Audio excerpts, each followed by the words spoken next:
اعوذ باللہ من الشیطان الرجیم بسم اللہ الرحمن الرحیم ان اللہ وملائکتہ یصلون علی النبی یا ایہا الذین آمنوا صلوا علیہ وسلموا تسلیما اللہم صلی علی سیدنا ونبینا وشفیعنا ومولانا محمد وعلی آل محمد وبارک وسلم۔ محترم خواتین و حضرات، السلام علیکم۔ پیام صبح کے ساتھ ایک بار پھر حاضر میں ہوں آپ کا میزبان انیق احمد۔ قرآن کریم کی مختلف آیات پر ہم اپنے معزز علماء سے سیکھتے ہیں کہ قرآن کریم کی یہ آیات ہم سے کیا مخاطبت کر رہی ہیں، یعنی ان آیات کے معنی مفاہیم کیا ہیں، اللہ تعالی ہم سے کیا مخاطبت کر رہا ہے۔ ہم میں سے بیشتر کی زبان عربی نہیں ہے، ہم قرآن کریم پڑھتے ہیں، تلاوت قرآن کریم بجائے خود بہت بڑا باعث ثواب عمل ہے، لیکن یہ اللہ تعالیٰ فرما کیا رہا ہے قرآن کریم کی ان آیات میں۔ ہم اپنے معزز علماء کے بڑے احسان مند، بڑے شکر گزار کہ وہ تشریف لاتے ہیں اور قرآن کریم کی ان آیات کو ہمارے سامنے بالکل کھول کر رکھ دیتے ہیں کہ یہ ہے اللہ تعالیٰ کا ہم سے تقاضا۔ اللہ تعالیٰ ہمیں کہاں دیکھنا چاہتا ہے، ہمیں کیسا دیکھنا چاہتا ہے۔ زمین والوں سے یہ اللہ تعالیٰ کا آخری کلام ہے۔ خواتین و حضرات، سورہ آل عمران کی آیت نمبر 28 پر آج بات کروائیں گے کہ کیا تعلیم کیا جا رہا ہے مسلمانوں کو۔ اللہ تعالیٰ فرما رہا ہے کہ یہ جو اہل ایمان ہیں، یہ اہل ایمان کو چھوڑ کر کافروں کو اپنا دوست نہ بنائیں۔ پہلی بات یہ سکھا دی گئی، بتا دی گئی قرآن کریم کی اس آیت میں۔ پھر اللہ فرما رہا ہے کہ جو ایسا کرے گا اللہ کا اس سے کوئی تعلق نہیں ہوگا۔ اللہ اکبر، اللہ اکبر، کہ اللہ کا اس سے کوئی تعلق نہیں ہوگا۔ ہاں، اگر تم کسی مصیبت میں گھر جاؤ، یعنی ایک جان پر بن پڑی ہو، تو تم اپنے آپ کو اس مصیبت سے نکالنے کے لیے یعنی کفر سے، اللہ تعالیٰ کی نافرمانی سے بھی گزر سکتے ہو۔ یا اللہ تعالیٰ اس تعلق سے کیا فرما رہا ہے قرآن کریم کی اس آیت میں، وہ بھی ہمارے معزز مہمان ہمیں سکھائیں گے۔ اللہ تعالیٰ تمہیں اپنے آپ سے ڈراتا ہے۔ اللہ فرما رہا ہے یعنی یہ ان کفار سے مت ڈرو، مجھ سے ڈرو۔ تم ان کفار سے ڈرتے ہو، اللہ اکبر، اور تمہیں اسی کی طرف پلٹ کر جانا ہے۔ اللہ تعالیٰ نے بالکل بات واضح کر دی کہ تمہیں آنا تو میرے ہی پاس ہے۔ اللہ تعالیٰ سمیع ہے، بصیر ہے، خبیر ہے۔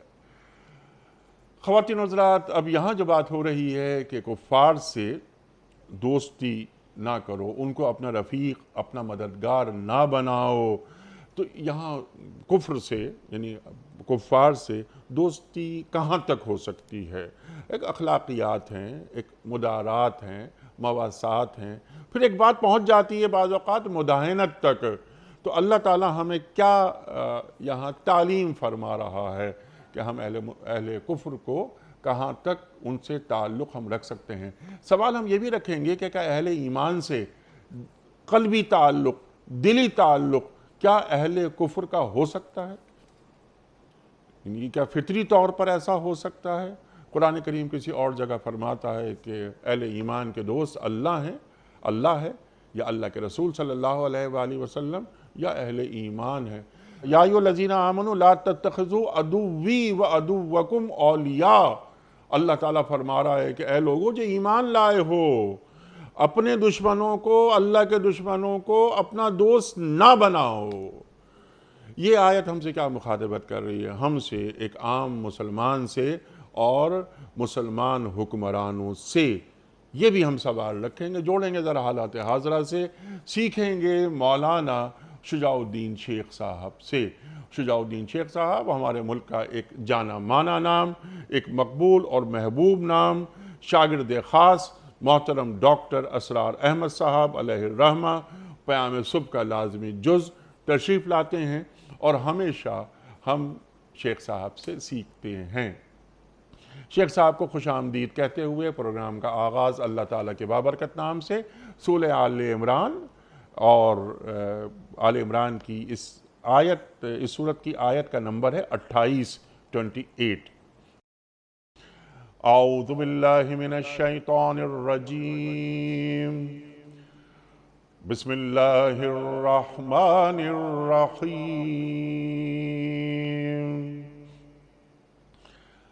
لا يتخذ المؤمنون الكافرين أولياء من دون المؤمنين ومن يفعل ذلك فليس من الله في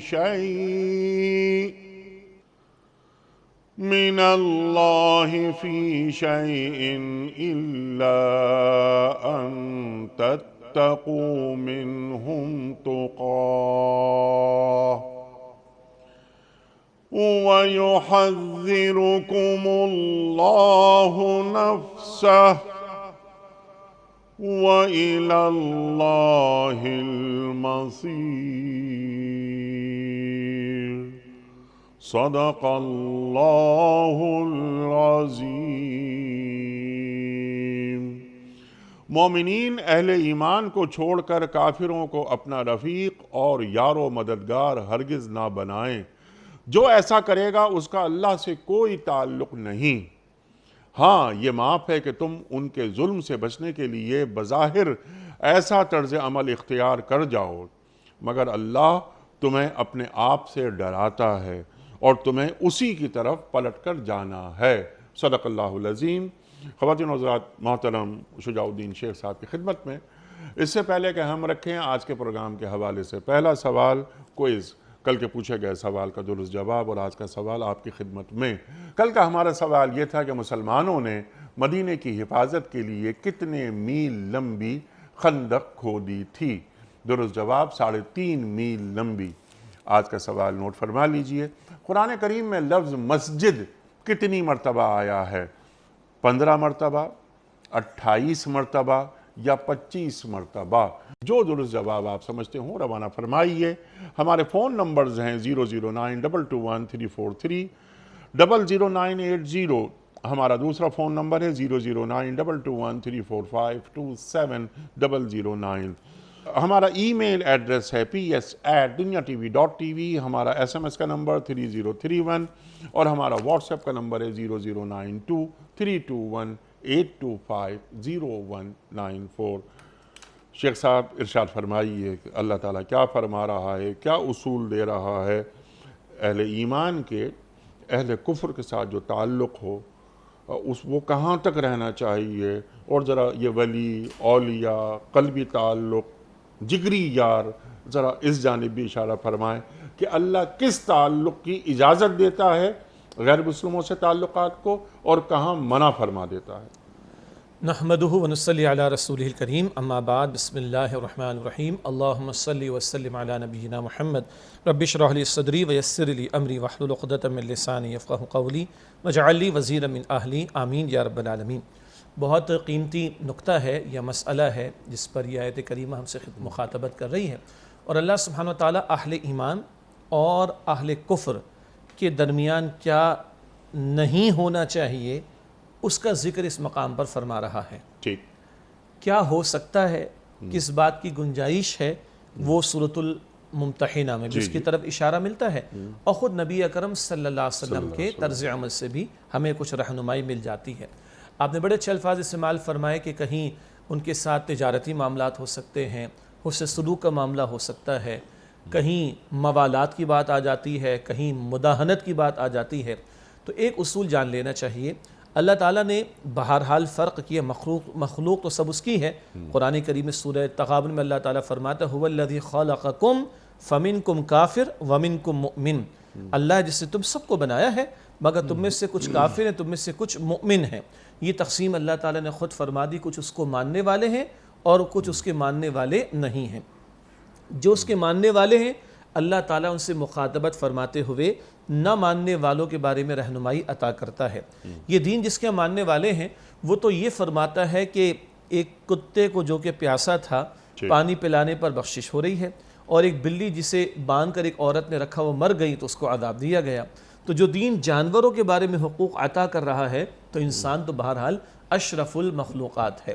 کسی شخص کا کافر ہونا اس کو اس بات سے ڈسکوالیفائی نہیں کرتا کہ اس سے کوئی حسن سلوک نہ کیا جائے، یہ لائن خود قرآن کریم ڈرا کرتا ہے سورۃ الممتحنہ کی آیت نمبر 8 اور 9 میں. اللہ تعالیٰ وہاں یہ فرماتے ہیں کہ جو لوگ تم سے جنگ نہیں کرتے، تمہیں تمہارے گھروں سے نہیں نکالتے، اور تمہارے گھروں سے نکالے جانے پر کسی کی مدد نہیں کرتے، کوئی حرج نہیں، تم ان کے ساتھ حسن سلوک کر سکتے ہو اور ان کے ساتھ انصاف کا معاملہ بھی کرو. ان اللہ یحب المقسطین، اللہ انصاف کرنے والوں کو پسند فرماتا ہے. یہاں ان تبرہم کے الفاظ ہیں، یعنی حسن سلوک کا معاملہ. اور آگے قرآن کریم اسی سورہ ممتحنہ میں فرماتا ہے، جو کہ 28 پارے کی سورہ ہے، کہ جو لوگ تم سے جنگ کرتے ہیں، تمہیں تمہارے گھروں سے نکالتے ہیں، تمہیں تمہارے نکالے جانے پر دوسروں کی مدد کرتے ہیں، ان کے ساتھ تو یہ معاملہ نہیں ہو سکتا. یہ لائن خود قرآن ڈرا کر رہے ہیں. جو لوگ ایٹ وار آ جائیں، سازشوں پر آ جائیں، وہ لوگ، اور وہ جو تمہارے خلاف سازشیں نہیں کرتے، قتال نہیں کرتے، تمہیں نکالتے نہیں تمہارے گھروں سے، اور تمہارے نکالے جانے پر کسی کی مدد نہیں کرتے، خود اس طرح قرآن حکیم نے ان میں ایک لائن ڈرا کر دی. البتہ یہاں حسن سلوک ہو سکتا ہے، بھلا سلوک ہو سکتا ہے، کبھی تجارتی روابط بھی رکھے جا سکتے ہیں، لیکن وہ جو جنگ پر اتر آئے ہیں، تمہیں تمہارے خلاف سازشیں کر کے تمہارے گھروں سے نکالتے ہیں، ان کے ساتھ تو یہ گنجائش کا معاملہ بھی نہیں ہوگا. آپ کا اصل سوال اس سے ہٹ کر ہے، جو آیت کریمہ میں لفظ آ رہا ہے وہ تو اولیاء کا ہے، تو ولی پھر کسے کہتے ہیں یہ سمجھنا بہت زیادہ ضروری ہے. ولی بڑی پیاری پیاری تعریف اس کی گئی ہے، ایسی قلبی دوستی میں کسی سے رکھوں کہ اس کا نفع اور میرا نفع ایک ہو جائے، سبحان اللہ، اس کا نقصان اور میرا نقصان ایک ہو جائے. بعض نے تو یہاں تک لکھا کہ قلبی دوستی کیا ہوتی ہے کہ اس کا اور میرا جینا مرنا ایک ہو جائے، اس کا اور میرا مقصد زندگی ایک ہو جائے. جب ولی کی یہ تعریف ہمارے سامنے ہو، اچھا ولی کی ترجمہ اور بھی کیا گیا ہے پشپناہی کے اعتبار سے اور سرپرستی کے اعتبار سے. اللہ اپنے بارے میں فرماتا ہے اللہ ولی الذین آمنوا، اللہ ایمان والوں کا ولی ہے. تو یہاں ایک اصول ہمیشہ یاد رہے، لفظ ایک ہی ہوتا ہے، جب اللہ تعالیٰ کے لیے استعمال ہوگا تو اس کی شان کے مطابق ترجمہ اور مفہوم ہوگا، اور جب بندوں کے لیے استعمال ہوگا تو ان کی حیثیت کے مطابق ترجمانی کی جائے گی. اور جب اولیاء اللہ کے معاملے کے تعلق سے ہوگا تو عام بندوں سے بڑھ کر معاملہ ہو جائے گا. الا ان اولیاء اللہ لا خوف علیہم ولا هم يحزنون الذين آمنوا وكانوا يتقون لهم البشرى في الحیات الدنیا والآخرہ. سبحان اللہ. تو ولی کون؟ ایسی قلبی دوستی، ایسا قلبی تعلق کہ میں جس سے رکھوں اس کا میرا نفع ایک ہو جائے، اس کا میرا نقصان ایک ہو جائے، اس کا میرا جینا مرنا ایک ہو جائے، اور اس کا میرا مقصد زندگی ایک ہو جائے. اس معنی میں جب سمجھے تو پھر قرآن جو وہ تعریف کرتا ہے کہ انما المؤمنون اخوۃ، تمام کے تمام اہل ایمان آپس میں بھائی بھائی ہیں، وہ اس قلبی رشتے کے تعلق سے. کامن فیکٹر کیا ہے؟ اشہد ان لا الہ الا اللہ اشہد ان محمدًا عبدہ ورسولہ صلی اللہ علیہ وسلم. اس ایمانی بنیاد پر ہم ایک آرگینک ہول ہیں. ہمیں کمزوری ہے، کوتاہی ہے، لاپرواہی ہے اور بہت دوری ہے، یہ ہمارا عملی پہلو ہے، یہ ہماری عملی کوتاہی کا معاملہ ہے. لیکن اصولی طور پر ایمان والوں کو اللہ سبحانہ وتعالیٰ ایک آرگینک ہول قرار دیتا ہے. اور یہ آیت کریمہ بتا رہی ہے کہ ایمان والے کافروں کو اپنا اولیاء نہ بنائیں. کافروں کے ساتھ ایسی دوستی کا معاملہ کہ تمہارے قلبی معاملات ایک دوسرے کے ساتھ میچ ہو جائیں، اور قلبی تعلق ایسا ہو جائے کہ تمہارا جینا مرنا ایک ہو جائے، تمہارا نفع نقصان ایک ہو جائے، اور تم اس میں شرکت کرنے والے بن جاؤ. یہ تو روا ہی نہیں، یہ ایکسپیکٹ کیا ہی نہیں جا سکتا ایک مسلمان سے کہ وہ یہ قلبی تعلق کسی کافر سے رکھے گا. حسن سلوک کا معاملہ الگ ہوگا، کبھی تجارتی روابط کا معاملہ الگ ہوگا، کبھی بھلائی کا معاملہ الگ ہوگا، کبھی مدد کرنے کا معاملہ الگ ہوگا. اس میں وہ لائن ڈرا ہو گئی کون دشمنی پر آ گیا کون نہیں. لیکن یہ قلبی تعلق والا معاملہ مسلمان کا مسلمان سے ہو سکتا ہے، کافر سے نہیں ہو سکتا. کافر سے اگر ہو رہا ہے تو وہ غیر فطری ہے. جی ٹھیک ہے. جی، یعنی مسلمان کی مسلمان سے جو قلبی تعلق ہوگا وہ اہل ایمان کا اہل ایمان ہی سے ہو سکتا ہے.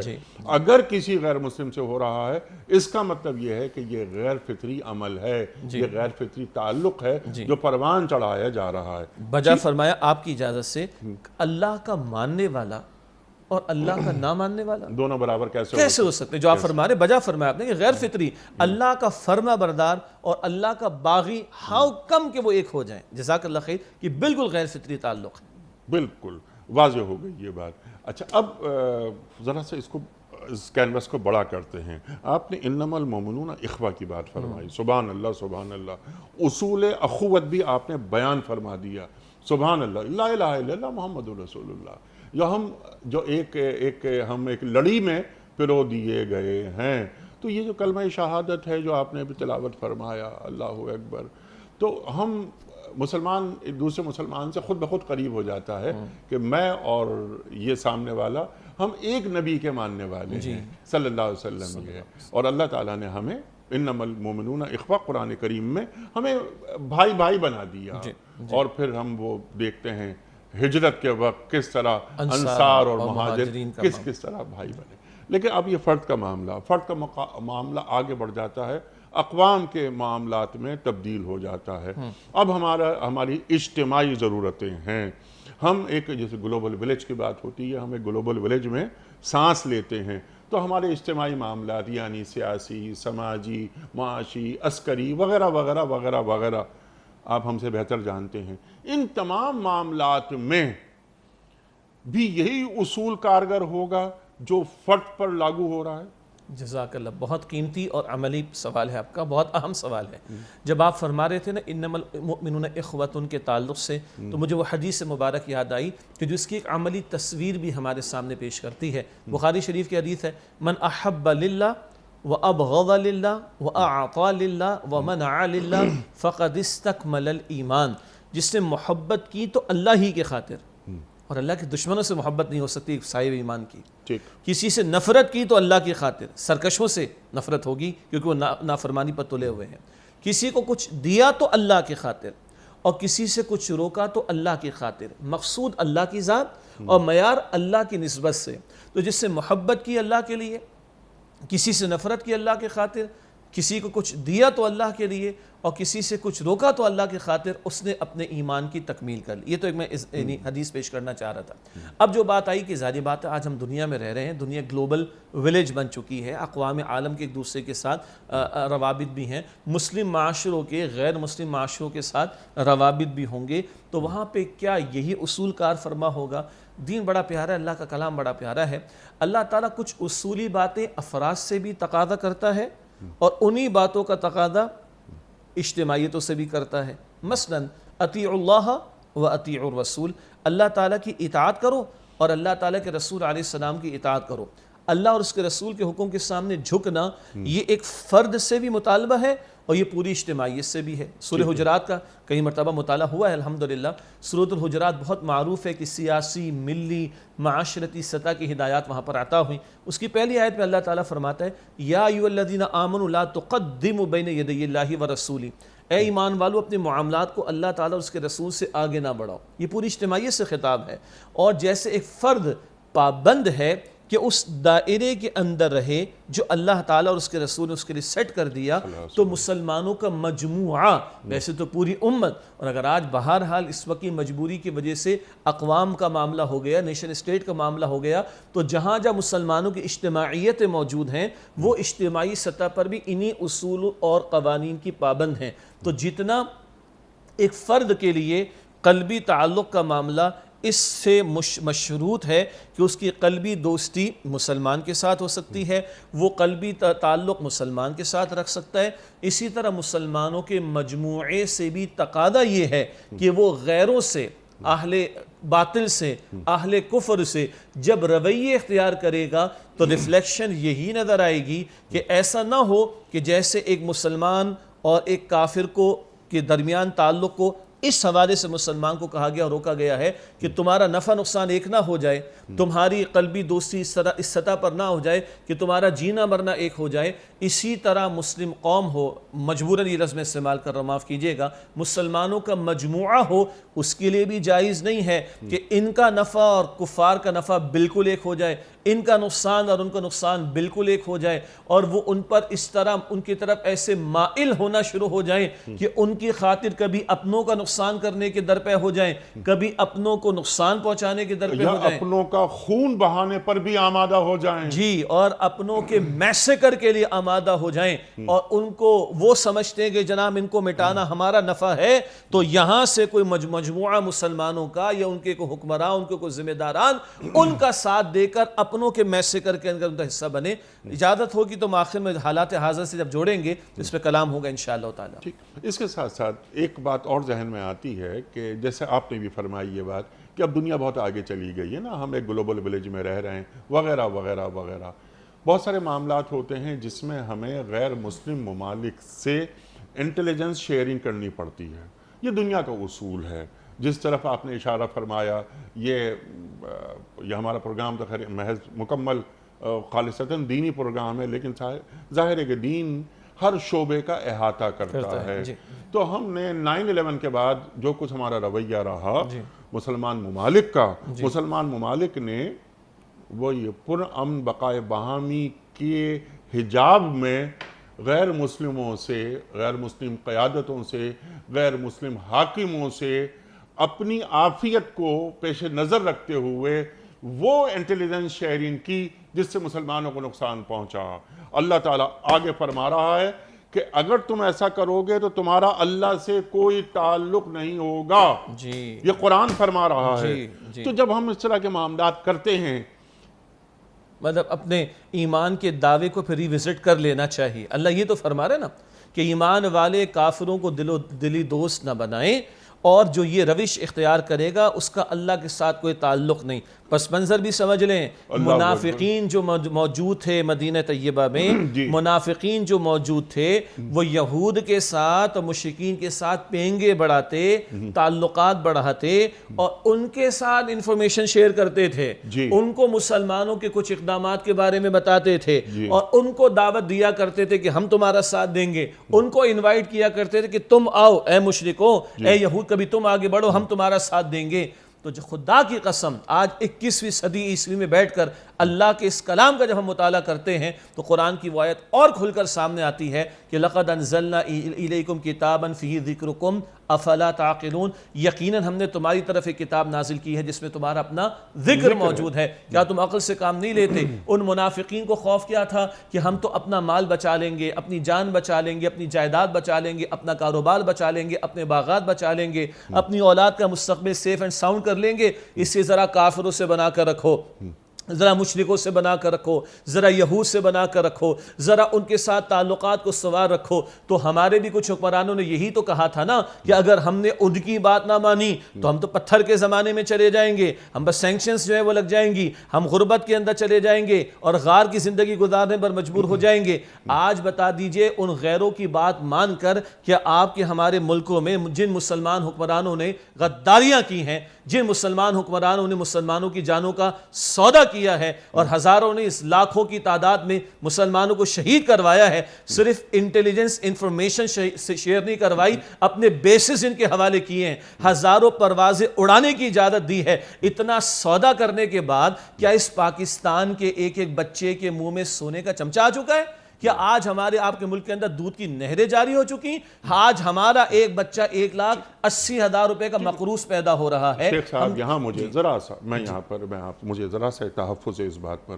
اگر دودھ کی نہریں جاری بھی ہو جاتی تو کیا اس کی گنجائش تھی؟ اگر سونے کا چمچ بھی ہمارے بچوں کے منہ میں ہوتا، قرآن کریم کے احکام کے خلاف ورزی کے بعد کے نتیجے میں ہمیں سونے کا چمچ اور دودھ کی نہریں کیا ہمارے لیے قابل قبول ہیں؟ سوال ہی پیدا نہیں ہوتا. اللہ تعالیٰ نے ایک حکم فرما دیا، بات ختم ہو گئی تو بات ختم ہو جاتی ہے.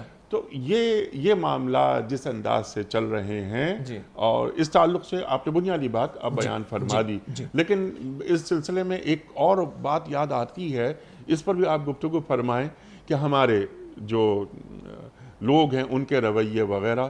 حاتم ابن بلتا کا واقعہ یاد آتا ہے. یہی معاملہ تھا نا؟ جی ان کا معاملہ اللہ اکبر کبیرہ. یہ جبھی تو آپ نے سورہ ممتحنہ کا ذکر فرمایا تھا. سورہ ممتحنہ کے شروع میں یا ایھا الذین آمنوا لا تتخذوا عدوی وعدوکم اولیاء تلقون الی بالمودہ. اے ایمان والوں میرے اور اپنے دشمنوں کو اپنا دلی دوست نہ بناؤ. یہ سورہ ممتحنہ کی پہلی آیت ہے. آپ نے ذکر فرمایا تو میں اشارتاً واقعہ عرض کر دیتا ہوں. حاتم بن ابی بلتعہ رضی اللہ تعالی عنہ صحابی ہیں اور مدینہ شریف میں ہیں، اور حضور علیہ السلام کا مکے والوں کے حوالے سے اقدام کا ارادہ ہوا، اور آپ نے اس ارادے کو پوشیدہ رکھنا چاہا۔ ان کے علم میں بات آئی، ان کا یہ یقین تھا کہ جب اللہ کے رسول نے فیصلہ فرما لیا صلی اللہ علیہ وسلم اقدام کا، تو اللہ تو حضور کی نصرت فرمائے گا ہی، حضور تو کامیاب ہوں گے۔ بس ایک خواہش ان کے دل میں یہ آئی کہ میرے کچھ رشتہ دار وہاں مکہ میں ہیں، غیر مسلم، اور اگر میں وہاں کے لوگوں کے ساتھ یہ انفارمیشن شیئر کر لوں تو میرے گھرانے کے لوگوں کو پروٹیکشن مل جائے گی، حضور کو تو کامیابی ملنی خطا ہوئی ان سے۔ انہوں نے خط لکھا، اللہ تعالیٰ نے وحی کے ذریعے نبی علیہ السلام کو مطلع فرمایا، حضور نے سیدنا علی اور ایک اور صحابی کو بھیجا۔ ایک خاتون جا رہی تھی، اس نے چٹیا میں خط باندھ رکھا تھا، اس کو جو ہے وہ وارننگ دی گئی، اس سے خط نکال کر پیش کیا۔ اللہ کے رسول علیہ السلام کے سامنے مقدمہ آ گیا، حضرت عمر فاروق رضی اللہ تعالیٰ فرمایا کہ یا رسول اللہ، سیدنا عمر کا تو مزاج پتہ ہے، یا رسول اللہ اجازت دیجئے میں اس کی گردن اڑا دوں۔ اللہ اکبر، یہ ان کے مزاج کا معاملہ تھا۔ اللہ کے رسول فرمایا کہ نہیں، حاتب رضی اللہ تعالیٰ عنہ نے اپنی صفائی پیش کی کہ یا رسول اللہ مجھ سے غلطی ہوئی، مجھ سے اچھا دیکھیں قرآن خطائیں بھی ذکر کرتا ہے صحابہ کی، اور پھر معاف بھی کیسے کرتا ہے، سبحان اللہ۔ اور پھر حضور کی زبان پر الفاظ کیا ہیں، یا رسول اللہ مجھ سے خطا ہوئی ہے، مجھ سے یہ خطا کا معاملہ ہوا، مگر سچی بات ہے میرا دل تو اس بات پر مطمئن کہ آپ کو تو فتح ملنی ہی ملنی، بس میں نے چاہا کہ وہاں میرے خاندان والوں کو ذرا پروٹیکشن مل جائے گی۔ تو حضرت عمر فرماتے یا رسول اللہ مجھے اجازت دیجیے میں اس کی گردن اڑا دوں۔ اللہ کے رسول فرماتے نہیں، حاتب جو ہے وہ بدری صحابہ میں سے، یہ اصحاب بدر میں سے، اور عمر تمہیں کیا معلوم کہ اللہ نے بدر والوں کا سارا معاف کر دیا۔ اللہ اکبر کبیرہ۔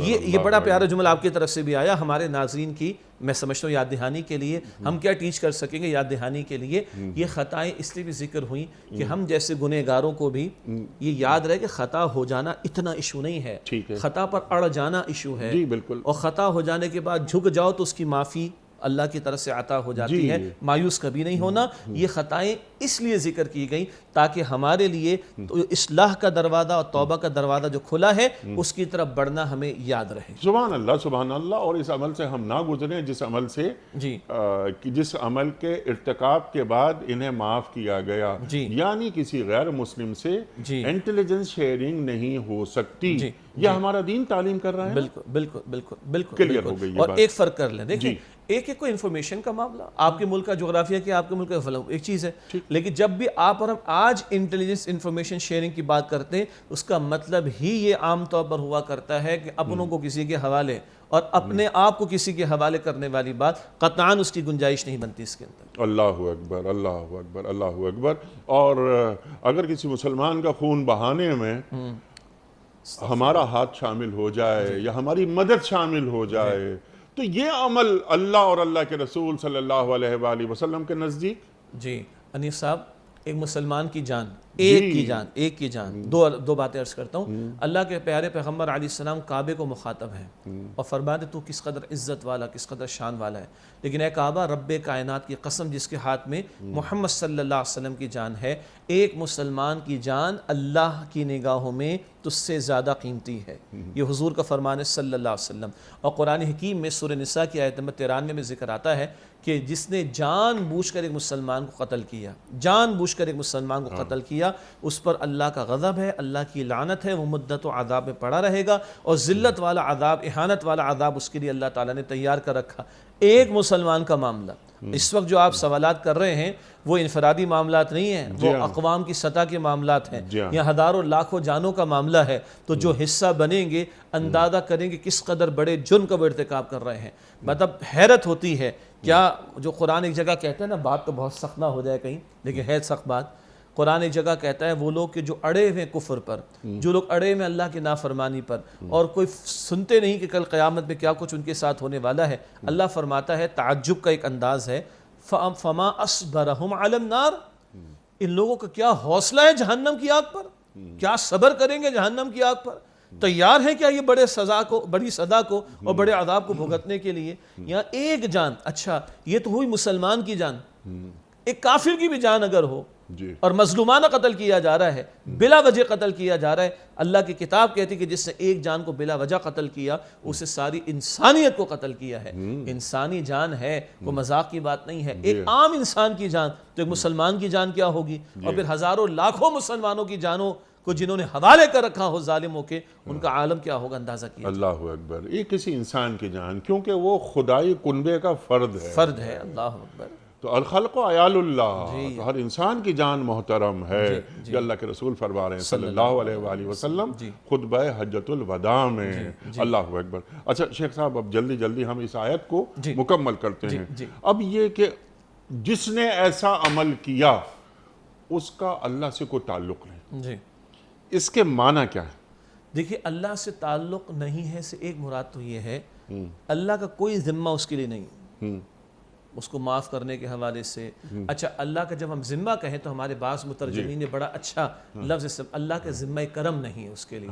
ہم اللہ پہ کوئی ذمہ داری تو نہیں ڈال سکتے، معاذ اللہ، ہماری اوقات کیا ہے، لیکن اللہ کے ذمہ کرم پر وہ نہیں، یعنی کہ اب اللہ تعالیٰ کے ذمہ کرم پر کچھ نہیں کہ اس کو معاف کرے. وہ اس سے زیادہ بد نصیب کون ہو سکتا ہے کہ جسے اللہ اس کے حوالے کر دے؟ اللہ اکبر کبیرہ. اور اپنی نظر رحمت سے دور کر دے، اس سے بڑھ کر کیا؟ اور اسی کے نظر رحمت سے دور کر دے، جبکہ اللہ قرآن کریم میں فرما رہا ہے کتب علی نفسہ الرحمہ.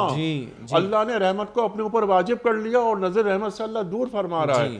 اس گناہ کے جواب میں کہ تم نے مسلمانوں کو چھوڑ کر، اہل ایمان کو چھوڑ کر تم اہل کفر سے پینگے بڑھاتے ہو، ان سے دوستیاں رکھتے ہو چند ٹکوں کی خاطر، اور مال، دنیا کے چند مالوں کی خاطر، دنیا کے کچھ مزوں کی خاطر، جو کہ تمہیں پتہ ہے کہ جب تم اپنی قبر میں جاؤ گے ٹکا ایک ڈھیلا تمہارے ساتھ نہیں جائے گا. تمہارے سامنے لوگوں کے حالات موجود ہیں، تمہارے سامنے لوگوں کو اللہ نے عبرت بنا کر رکھا. اللہ کا یہ کلام کہتا ہے فَالْيَوْمَ نُنَجِّيكَ بِبَدَنِكَ لِتَكُونَ لِمَنْ خَلْفَكَ آیَةً. فرعون جس سے خدائی کے دعوے کیے تھے، اللہ کہتا ہے آج کے دن تیرے بدن کو، تیری لاش کو محفوظ رکھیں گے تاکہ بعد میں آنے والوں کے لیے تجھے نشان عبرت بنا دیا جائے.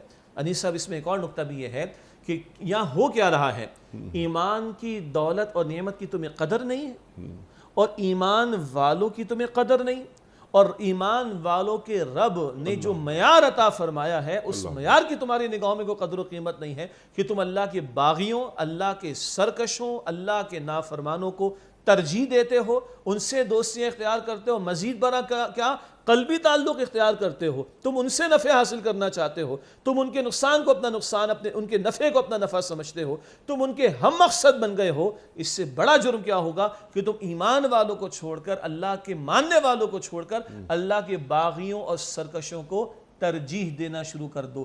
تنہا یہ ایک جرم اس بات کے لیے کافی ہے کہ تم اللہ کی رحمت سے دور کر دیے جاؤ، اور رحمت سے دوری کے لیے ایک اور لفظ قرآن میں آتا ہے اللہ کی لعنت کے مستحق ٹھہرا دیے جاؤ کہ اللہ تعالیٰ کی نظر کرم تمہارے اوپر نہ ہو. تنہا یہ گناہ کہ ایمان والوں کے مقابلے میں کافروں کو ترجیح دی جائے، ایمان والوں کو چھوڑ کر کافروں سے قلبی تعلقات استوار کیے جائیں، ان سے پینگی بڑھائی جائیں، اور ان کو اپنا ہمدرد سمجھا جائے، ان سے ہمدردیاں کی جائیں، اور ایمان والوں کو فراموش کیا جائے. تنہا یہ ایک جرم اس بات کے لیے کافی ہے کہ تم اللہ تعالیٰ کی ذمہ کرم سے نکل جاؤ. اللہ اکبر، اللہ اکبر. لیکن ایک یہاں رعایت دی جا رہی ہے، اللہ فوراً رعایت دیتا ہے کہ ہاں اگر تمہاری جان پہ بن جائے، مجبوری کا عالم ہو، تو تم اس طرز عمل سے گزر سکتے ہو. تو اس کی ذرا وضاحت کر دیجئے کہ یعنی یہ کون سا وقت ہے، کیا معاملہ ہے، اور کیا اگر مجبوری کے عالم میں جان بچانے کی خاطر اگر کوئی کفر یا کلمہ ادا کرنا پڑ جائے تو کیا اس سے بھی آدمی گزر سکتا ہے بشرطے کہ اس کی جان بچ جائے؟ کیونکہ جان کا بچنا وہ اللہ کے نزدیک زیادہ پسندیدہ عمل ہے. جزاک اللہ خیر.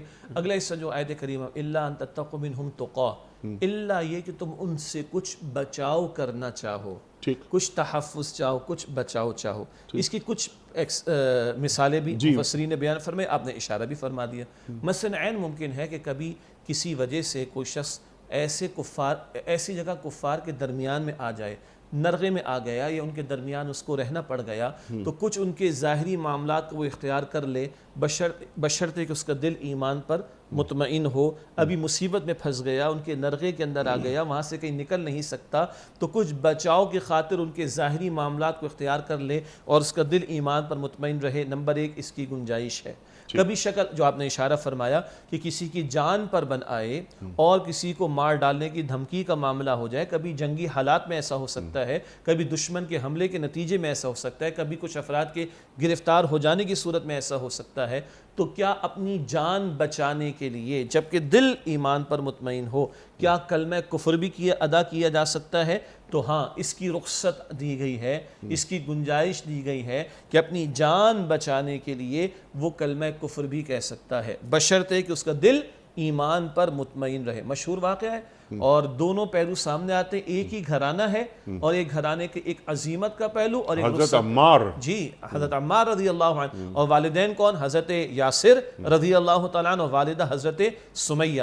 اللہ کے پیغمبر دیکھتے تھے، اور اس کی تفصیل اپنی جگہ پر ہے، کسی قبیلے کی ان کو پروٹیکشن حاصل نہیں تھی تو ان پر ظلم و ستم ہوتا تھا، جبر ہوتا تھا۔ اللہ کے پیغمبر فرماتے صلی اللہ علیہ وسلم اصبروا یا آل یاسر فإن موعدکم الجنہ، اے یاسر کے گھر والوں صبر کرنا، بے شک تمہارے لیے جنت کا وعدہ ہے۔ حضرت سمیہ نے حق پر جان دی ہے، حضرت یاسر نے حق پر جان دی ہے، اور یہ عظیمت کے راستے پر گئے ہیں، اور خود حضور نے ان کو جنت کی بشارت عطا فرمائی صلی اللہ علیہ وسلم۔ ہماری بہنیں دیکھتی ہیں، پروگرام کو سنتی ہیں، یاد رہے نبی مکرم علیہ السلام کی مبارک جد و جہد کے دوران میں پہلی شہادت ایک خاتون کی ہوئی ہے، بی بی سمیہ رضی اللہ تعالی عنہ۔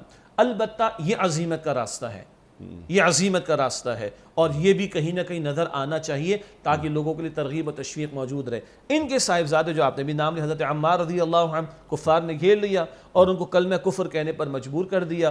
انہوں نے اپنے دل میں تو ایمان کو ہی پایا، لیکن اپنی جان بچانے کے لیے کلمہ کفر کہہ دیا، اور پھر ان کی جان بخشی ہوئی، یہ حضور کے پاس تشریف لائے، ان پر جبر بھی کیا گیا، ان کو پانی میں ڈبکی بھی دی جاتی تھی۔ یہ اب آئے حضور علیہ السلام کے پاس، یا رسول رو رہے ہیں، یا رسول اللہ میں تو یہ کہہ کر آ گیا جان بچانے کی خاطر۔ حضور نے فرمایا تمہارے دل کی کیفیت کیا ہے؟ رسول اللہ علیہ السلام دل تو توحید پر مطمئن ہے، آپ کی رسالت پر مطمئن ہے۔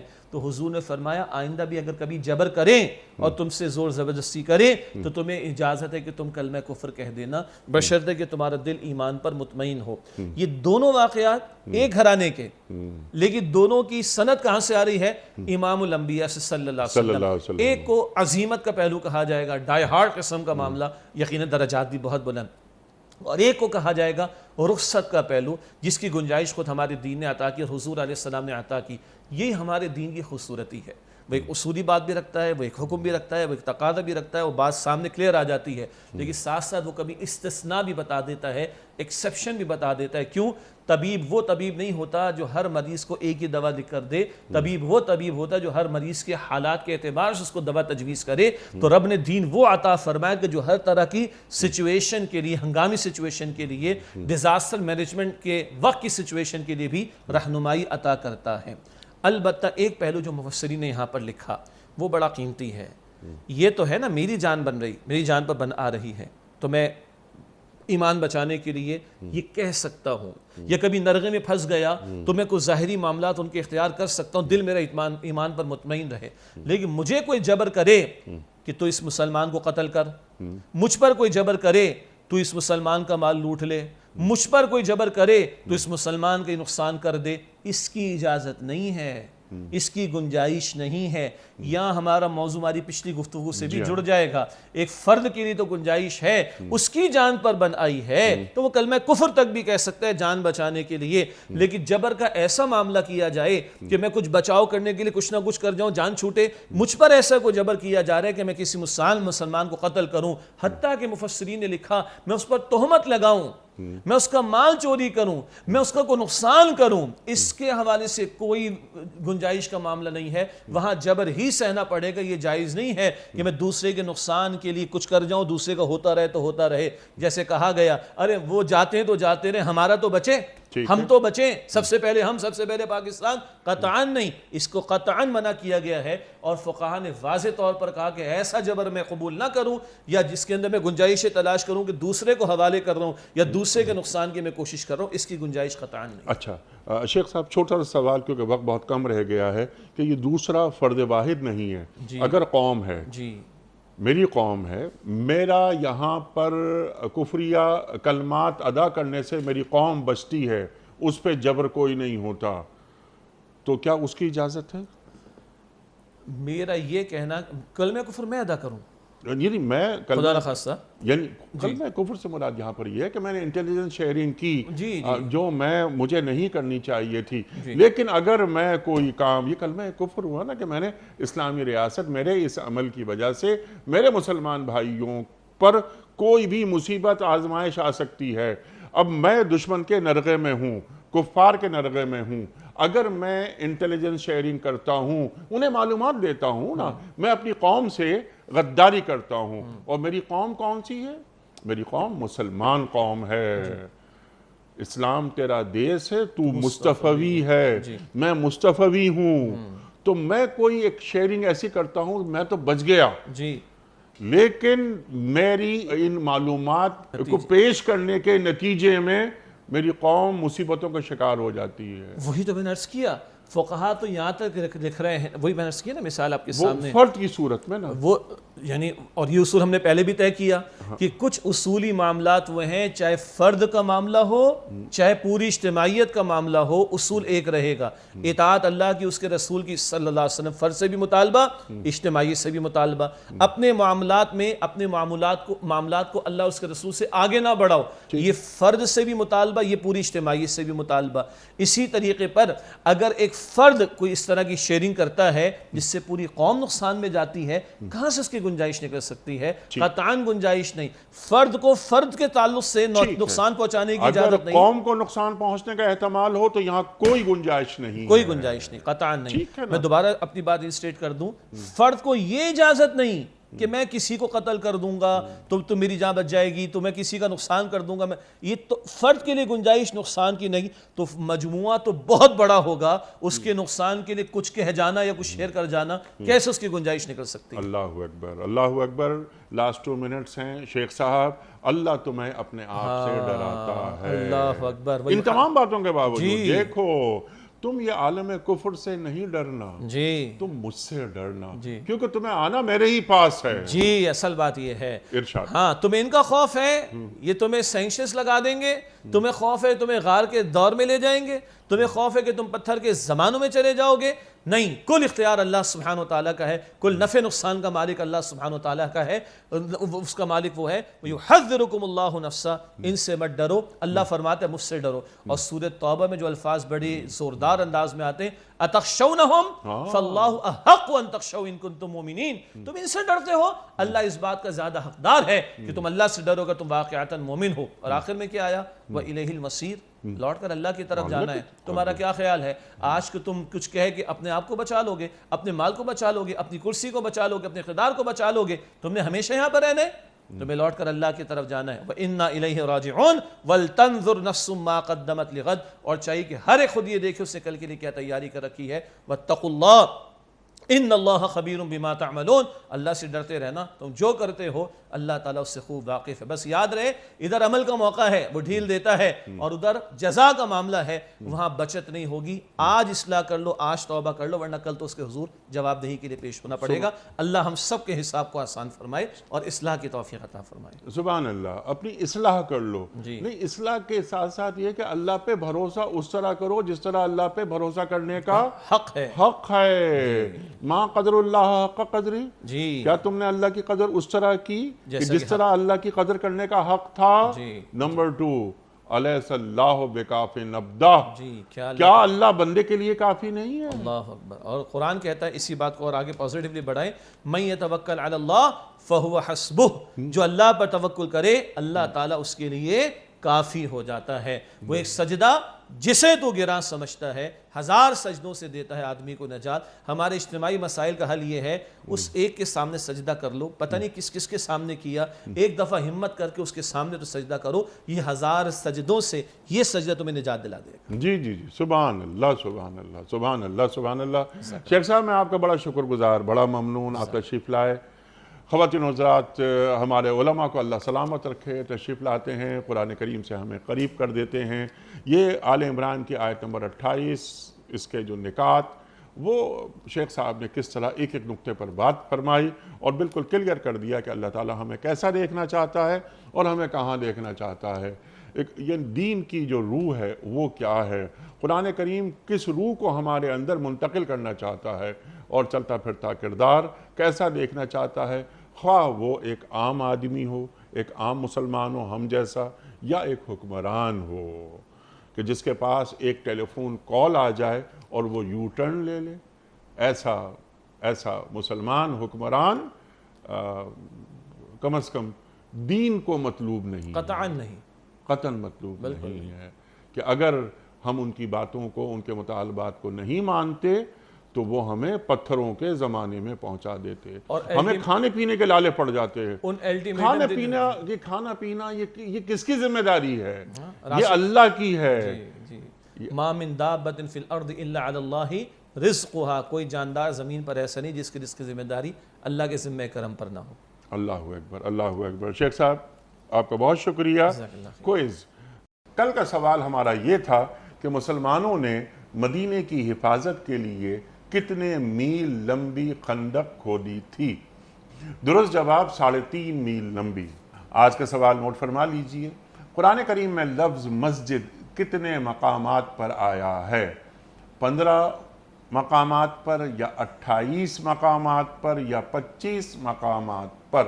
جو درست جواب آپ سمجھتے ہوں روانہ فرمائیے۔ ہمارے فون نمبرز ہیں 00922134527 ہمارا دوسرا فون نمبر ہے 009221343000980 ہمارا ای میل ایڈریس ps@dunyatv.tv ہمارا SMS کا نمبر 3031 اور ہمارا واٹس ایپ کا نمبر ہے 009232182509194۔ وقت قرآن اندازی کا، شیخ صاحب پرچی نکال رہے ہیں۔ خواتین و حضرات، یہ واٹس ایپ کے ذریعے اپنا کوئی مسئلہ، کوئی سوال بھی آپ روانہ فرما سکتے ہیں۔ جمعہ ہفتہ 2 دن سوال و جواب کے لیے ہوتے ہیں۔ ہم آپ کے سوال کو مفتی صاحب کی خدمت میں پیش کریں گے۔ شیخ صاحب آج کے ونر جی فاطمہ جعفری صاحبہ ملتان سے۔ فاطمہ جعفری صاحبہ ملتان سے آپ کی خدمت میں دنیا ٹی وی کی جانب سے دینی کتب پر مشتمل گفٹ ہیمپر آپ کے گھر بذریعہ کوریئر روانہ کیا جا رہا ہے۔ آپ کو بہت بہت مبارک ہو۔ خواتین و حضرات، یہ کوئز کا سلسلہ، یہ چھوٹا سا سلسلہ ہم نے رکھا ہوا ہے۔ آپ اور ہم جانتے ہیں کہ اس کا جو مقصد ہے صرف ایک ہے، وہ یہ کہ دینی معلومات کا فروغ ہو۔ خاص طور پہ ہمارے نوجوانوں میں دینی معلومات پہنچنی چاہیے ان تک، تاکہ وہ ایک قربت انہیں دین سے رہے۔ وقت مکمل ہوا، اختتام ہوتا ہے پیام صبح کا روزانہ ایک قول پر، آپ اور ہم جانتے ہیں، اور وہ قول ہوتا ہے صاحب نہج البلاغہ امیر المومنین حضرت علی مرتضیٰ کرم اللہ وجہہ کا۔ آپ فرماتے ہیں کہ جھوٹ بولنا اور خیانت کرنا شرفا کے اخلاق میں سے نہیں ہے۔ جھوٹ بولنا اور خیانت کرنا شرفا کے اخلاق میں سے نہیں ہے۔ سبحان اللہ، سبحان اللہ۔ اپنے میزبان انیق احمد کو کل تک کے لیے اجازت دیجیے۔ خدا حافظ۔